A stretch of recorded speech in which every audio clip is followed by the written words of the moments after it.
जय हिंद फ्रेंड्स, आप लोग का अपने अपने YouTube channel Ranjeet competitive classes पे बहुत बहुत स्वागत है। चलिए, जो भी हमारे भाई लोग हैं और बहन लोग हैं कॉम्पिटेटिव क्लासेस पर ज्वाइन हैं, तो सबसे पहले तो आप लोग के लिए मैंने जो ग्रुप बनाया था उसमें नोट्स मिलना शुरू हो चुका है और मैंने उसका ऑफर प्राइस भी रख दिया था। बहुत सारे भाई लोग ज्वाइन भी हो चुके हैं, नोट्स भी मिल चुका है। एक फिजिक्स का 1 से 5 मिल भी चुका है, इंग्लिश का आज मिलेगा। और मैंने आपको ये केवल ये बताने आए हैं भैया कि आज हम आज हम सोच रहे थे कि इस पे मैं अंग्रेजी क्लास कराऊँ, लेकिन थोड़ा सा मेरा हेल्थ इशू था इसलिए मैं नहीं करा पाया। लेकिन फिर भी कोई बात नहीं, मैं कल से प्रयास करूंगा इंग्लिश का कंप्लीट, यानी कि इंग्लिश का इस पर काम करने का। ठीक ना, तो साइंस पोर्शन तो चलबे करेगा एक साइड से, लेकिन इंग्लिश का भी पोर्शन मैं लेकर चलूंगा। तो इंग्लिश का कैसे होगा भैया, क्या क्या पढ़ना पड़ता है कुछ बताइए, तो आपका कमेंट रहा था। तो हम देखिए इसी बारे में आपको बता रहे हैं कि देखिए इंग्लिश में सबसे बड़ा क्या होता है ना, कि इंग्लिश में आपको ग्रामर का पोर्शन तो है, सही बात है। इंग्लिश में अगर कोई एग्जाम में 25 क्वेश्चन आता है ना, 25 क्वेश्चन में से 14 से 15 क्वेश्चन आपका ग्रामर पोर्शन रहता है। कोई दिक्कत नहीं, ग्रामर पोर्शन आप भाई विश्वास मानिए आप बनाकर आ जाइएगा, बहुत आसानी से बनाकर आ जाइएगा। अगर आपको विश्वास नहीं होगा ना, तो भैया मैंने एसएससी का पेपर एक दिया था। एसएससी में इंग्लिश आता है, रेलवे में नहीं आता है।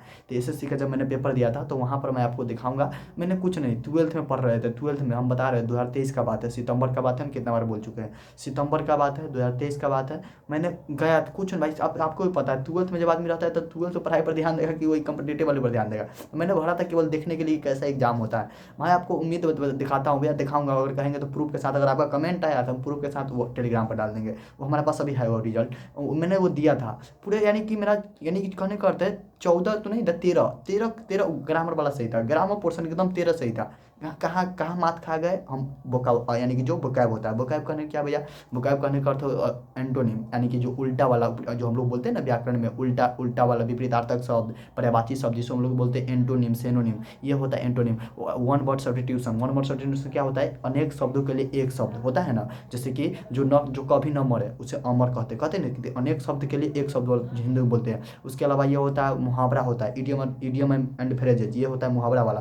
तो ये सारी चीज़ इंग्लिश में भी होता है। तो इंग्लिश में तो उतना, हिंदी में तो रहता है। तो हम लोग हम भाई गाँव के रहने वाले, तो उतना वो आम बात है, कितना तो बनाते याद रहता है, ठीक ना। जेकर लाठी होकर भैंस, कुछ कुछ याद बनाते रहता है मुहावरा। लेकिन इंग्लिश में तो थोड़ा याद रखना डिफिकल्ट होता रहता है, होता नहीं, बल्कि हम लोग कभी प्रयास नहीं किए, पढ़े नहीं है। तो इसके लिए भी हम आपको बता रहे हैं, ग्रामर के लिए भाई बिल्कुल चिंता मत लीजिए। 110% हम लिमिटेड में, एकदम ये नहीं कि एकदम बहुत किया तो कोई भी बना लीजिए, आप दिखाएंगे, हम आपको दिखा देंगे, विश्वास मानिए। जब उस समय हम उस समय जब आ सकते हैं, 14 ग्रामर पूछता है, 14 15 में से 13 को अपना ट्वेल्थ बना के सही मार देते हैं, वो कहीं भी हम वो हो जाएगा। लेकिन आपको कह रहे हैं कि आपको मेनली याद करने के तरीके, याद होना चाहिए केवल ये। बाकी मेरा काम है प्रैक्टिस कराना, याद कराना मेरा काम है, और नोट्स इंग्लिश का ग्रुप में हम प्रोवाइड कर रहे हैं। तो ग्रामर वाला तो हो जाएगा। जो दिक्कत होता है, यानी कि जो वर्ड मीनिंग वाला प्रॉब्लम होता है, तो वर्ड मीनिंग वाला पर कैसे करना है, आप हो सके तो आपको मैं एक बुक प्रेफर करूँगा। एक बुक जैसे कि, वैसे तो अभी तो मार्केट में भी है, लेकिन अभी मत लीजिए, वो हम आपको बता देंगे जब आवश्यकता होगा। लेकिन हम अभी कह रहे हैं कि ऐसा कर रहे हैं कि कुछ ऐसा शुरुआत किया जाए, ताकि वर्ड मीनिंग पर हम लोग का होता काम चला जाए। तो हो सकता है तो हम शॉर्ट वीडियो के माध्यम से, या यूट्यूब के डायरेक्ट कम्युनिटी पोस्ट पर, डेली कम्युनिटी पोस्ट पर दो गो इस प्रकार कम्युनिटी पोस्ट डालेंगे डेली, यानी कि वर्ड मीनिंग से रिलेटेड जो इडियम और फ्रेजेज रहेगा, एंटोनिम रहेगा, सेनोनिम रहेगा, ये वन वर्ड सब्स्टिट्यूशन करने का अर्थ अनेक शब्द के लिए एक शब्द, इस सब जितना भी रहेगा ना अंग्रेजी का, उसको मैं डालूंगा। वहाँ से भी हम लोग का क्या होगा, डेली रिवीजन होगा। हो सकेगा तो मैं शॉर्ट वीडियो के माध्यम से भी आप लोगों को बताने का प्रयास करूँगा, पूरा एकदम का और अच्छा हो जाएगा। तो क्योंकि याद याद हो जाएगा, हमें भी याद होगा, आपको भी याद होगा भाई। आपको ये तो पता है कि वर्ड मीनिंग सबका अपना अपना हाथ में, जिसको जितना मेमोरी पावर, जितना याद कर सकता उतना। तो हम लोग अभी, हम भी जितना तो उतना तो पूरा एकदम नहीं कि पूरा याद है, लेकिन याद करना शुरू कर रहे हैं, काम कर रहे हैं, ठीक ना। तो ऐसे तो अभी किताब आपको कुछ लेना नहीं, हम बता देंगे समय यहाँ पर, वही 2 3 दिन में हमको बता देंगे, क्योंकि हम कुछ एक बेस्ट किताब के बारे में देख रहे हैं। तो चिंता मत लीजिए। तो बाकी ये सारी चीज़ें ग्रामर के लिए पोर्शन लेने की आवश्यकता नहीं, वही पढ़ना है जो हम लोग पढ़े थोड़ा बहुत ट्वेल्थ में। हम तो भाई इतना गारंटी लेते हैं कि 35% मेरा इंग्लिश चालीसा से कॉम्पिटेटिव वाला एग्जाम का कवर हो गया। 35 का थी, 45 कह सकते हो, उतना कवर हो गया ग्रामर का पोर्शन के, उतना कवर होगा। उसी में आप थोड़ा हाई फाई पढ़ लीजिए तो ग्रामर 110% कवर हो गया।